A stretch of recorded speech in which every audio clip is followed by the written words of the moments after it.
Oh, the internet. I really, I love this title. Woke gaming site bans users for buying Hogwarts Legacy. Furious that their boycott failed. Let's watch this. Very curious, man. Very curious. It's a woke world, unfortunately. It's a woke world. We all have to speak correctly. We all got to speak correctly.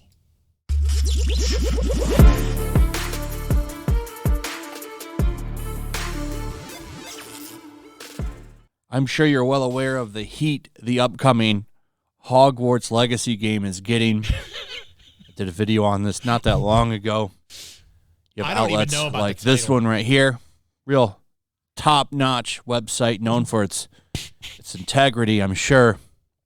Put this out, 10 things you can buy instead of wasting your money on Hogwarts Legacy, which is a bit of a theme a lot of these websites are starting to follow because they want the game to be boycotted. This is the best article, though, because instead of buying the game, the author suggests that you buy a fantastical wand. It's very fantastical because the women use it for, you guessed it, pleasure. A pleasure wand. What? So buy that instead of Hogwarts Legacy. All this boycott stuff. This dude. What's up, Honda? Welcome to the stream, bro. Welcome. Thank you for joining us here. And crying. There's people on Twitter saying F you if you buy this game, and I mean that from my heart. Like, seriously. Huge. And that was a big influencer that said that. Huge Twitch streamer. So all of these people are saying F you. Think about these people's feelings, all this stuff. Failed just spectacularly. As I predicted, the game is already shaping up to be one of 2023's biggest games. It's going to probably go down as one of the biggest games of 2023, if not the biggest. And you already know it's going to get bad reviews just because of J.K. Rowling. People are going to say, well, I enjoyed the game, but J.K. Rowling. J.K. Rowling. It says here some pre-orders are being canceled. That's because of the fact that the last-gen versions of the game have been delayed. It's not affecting current gen. Hogwarts Legacy is already 2023's best-selling PS5 game. It's doing big money for PS5. Probably for Xbox Series S and X. And it's probably going to do great on PC as well. And then eventually, it'll come out on PS4 and Xbox One and the Switch, surprisingly. I'm kind of shocked that it's coming out for the Switch, to be honest. I really am curious to how that game runs. But then again, The Witcher 3 runs on the Switch. So maybe this can run. I'm still amazed that they've managed to make Witcher 3 run on the... Unless you're playing a Mario title, it usually doesn't run well on Switch, just so you guys understand. I have a Switch. Kirsty and I occasionally play the games on Switch. Let me tell you what. Not a lot runs on Switch that great. Like, just so you guys know. A Switch. Does it look amazing? No. No, it does not. No. It looks... horrible. It looks as good as it can, but the entire game does fit on the Switch. Yeah, but it doesn't run well. It's kind of an achievement. So, who knows what Hogwarts Legacy will look like. But as for PS5, it's already their best-selling game.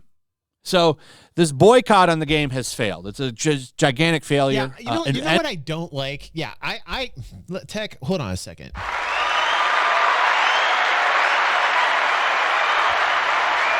Tech, you hit the nail on the head, bro. Like, I'm not a big fan of, like, woke or anti-woke. Like, here's the thing with me. It's, like, obviously the way that human beings are, we gravitate to two choices because our simple little caveman minds can only handle two choices. And then we have to reduce it down to a very general, basic explanation of why you have to choose and why each side has their points and their anti-points, right?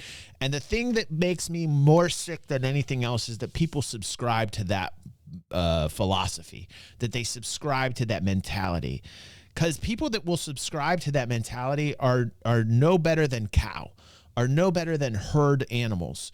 Like, please get beyond the polarization please get beyond the one camp or the other as a human species. Can we do that? Right? I understand because there is one side that is very one thing, that there has to be a polar opposite side that has to be a very other thing, right? But like the truth lies somewhere in the middle, right? It's always in the middle. Like you take the points from either side and you come up with what it is that you believe in. That's kind of how I approach life. I look at both sides and I say, do I want to be involved with crazy party A or do I want to be involved with crazy party B? And I say, no, I do not. Either one. To no to either one, I'm going to make my own party. And it's a fun party. You should try it sometime. It's a wonderful party. There's a lot of naked people. There's crazy things happening there. You might catch something. I'm sorry about that. Anything. The people that are asking you to boycott are so unlikable that it's making the game sell better. I know people that don't even play video games, and they bought it just because all of these people are telling them not to buy it. Which, you know, you can say what you want about that. I find it funny. I'm going to show you guys an example. I practice what I preach, right? Here, go to my Twitter, and if you look at my replies here, let's see. This was an interesting one to me. Look at this. So Fox News, generally conception is a very right-leaning news agency. That's an understatement. And CNN's a very left-leaning news agency. But like, here's what Fox News said. GOP bill says only the American flag can fly over U.S. embassies. No more pride or BLM flags. And I was like thinking to myself, like, there's pride and BLM flags flying over like U.S. embassies. That doesn't make any sense to me. And the reason why it doesn't make sense to me is that I'm not like anti-gay or anti-BLM. I'm like, hey, Americans are gay and black, and sometimes they're both. And I have no problem with that, you know? So what's the problem? You know what I mean? Like, you're creating a problem that doesn't need to be there for those clickety clacks. And both Fox News and both CNN does it. BBC does it. They all do it to get the views. They're dying. They're legacy media. It's legacy. They're dying. They're trying to find ways to get those clicks, to glamorize everything, right? And so they're picking sides, and they're trying to get the people that they think will go and gravitate to that. But like, to me, that's like, what are they trying to do? And so that's where I land on that type of stuff. It's like, I can see through it, you know? I mean, this is people with, obviously, they have some disposable income, and they're putting their money where their mouth is while people, you know, whine on Twitter. Showing that the people that whine on Twitter don't affect shit. This is why you should never listen to them. Toxicity. But now things are going a little bit further. People are getting banned over on Reset Era. I saw this from Sophia Narwitz. Post this. Look and read what this dude got permanently banned for. He wants to play Hogwarts Legacy, and he thinks the boycott is hypocritical. That's it. LOL. LMAO even. Reset Era is the most pathetic place on the internet, and that tells you why it's popular with game journalists. Yes, I agree 100% with everything she has said right here. 100%. Execute. This is what got this man banned for permanently banned, by the way, dismissing transphobia and inflammatory comparisons. He replies to a tweet that says, seeing those tweets and how that women don't hide her shitty opinions, this company isn't looking good at all. There are more pieces of shits inside. LRG for sure. No. Also, tell these people that want to buy the turf game, have some empathy, but guess that is impossible to you. I don't even like swimming in this playground. You know what I mean? Like, wow, man. Do you see a lot of these conversations and think to yourself, like, are people, like, how do people get to this point where they get this crazy? My girlfriend, Christy, she's on Facebook a lot. Let me tell you what, she's involved with all these groups. beer groups, whiskey groups, food groups, and she's constantly posting and pinning things, and it's not really important. Sorry, Christy, I love you. I know you're watching me, and you're probably pissed off that I said this, but you know I've said this to your face many times. I don't think that any of it is important. You want to be involved in it, great. But like when you get upset at certain things, like, like she got upset. Christy got upset because somebody was posting a recipe, and it was like not correct for her. And I was like, what do you mean? You know, is this scientifically not correct? Are the ingredients incorrect? Or is it just this person's like perception of what they believe they think tastes the best? Taste is very subjective. I think I'm using the correct word. Sorry if I'm not. If I'm not, I mean the other thing. But you understand what I'm saying. Taste is perspective. It's all like based on personal experience, right? So for Christy to be like, that is incorrect, right? And then these wars start to happen. These word wars, and I'm like, I'm out. I'm moving out of the conversation, right? Like I don't need. I will make my own dishes. I will create what I think is good, and if you like it, you like it. If you don't, you don't, right?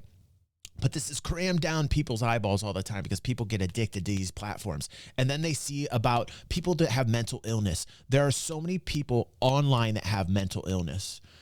They're alone. They don't have anywhere to go. And most of them watch the stream. Thank you very much for your support. But like there is a large section of humanity that use these platforms that have some serious mental illnesses. And, you know, a lot of people that do not and are reading things, they automatically assume that what they're reading is from a mentally sane person or a mentally sound person. And a lot of times they are not, and they get very upset. And they get very upset. Now, of course, you've got people that are like so crazy racist and sexist and bigots and all this shit, and I hate that. I can't stand that. I'm very open, dude. You know, what you want to do with your penis or your vagina is up to you. And please, can you make a video showing us, you know, what it is that you're doing with it? I'm very fascinated with those videos.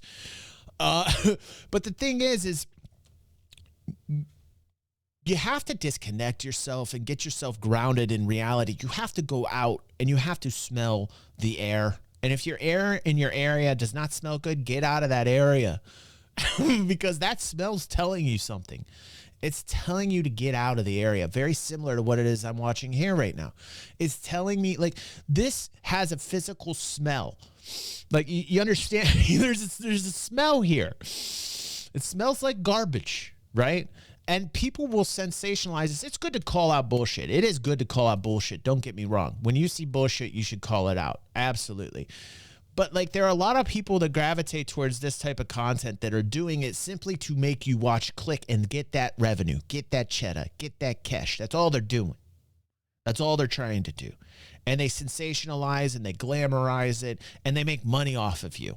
And there's a lot of people that don't understand that process. There's a lot of people out there that don't get that manipulation. They're dragging you into a game and they're making you pick a side.